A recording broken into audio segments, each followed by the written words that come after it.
جو شخص اللہ کی ملاقات کی امید رکھتا ہو تو اللہ کا مقرر کیا ہوا وقت ضرور آنے والا ہے، اور وہ سننے والا ہے، جاننے والا ہے۔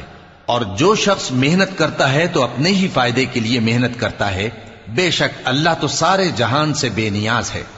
اور جو لوگ ایمان لائے اور نیک عمل کرتے رہے، ہم ان کے گناہوں کو ان سے دور کر دیں گے اور ان کو ان کے اعمال کا بہت اچھا بدلہ دیں گے۔ اور ہم نے انسان کو اس کے ماں باپ کے ساتھ نیک سلوک کرنے کا حکم دیا ہے۔ اے مخاطب، اگر تیرے ماں باپ تجھے مجبور کریں کہ تو میرے ساتھ کسی کو شریک بنائے جس کی حقیقت کی تجھے واقفیت نہیں، تو ان کا کہا نہ مانیو۔ تم سب کو میری طرف لوٹ کر آنا ہے، پھر جو کچھ تم کرتے تھے میں تم کو جتا دوں گا۔ اور جو لوگ ایمان لائے اور نیک عمل کرتے رہے، ان کو ہم نیک لوگوں میں داخل کریں گے۔ اور بعض لوگ ایسے ہیں جو کہتے ہیں کہ ہم اللہ پر ایمان لائے، پھر جب ان کو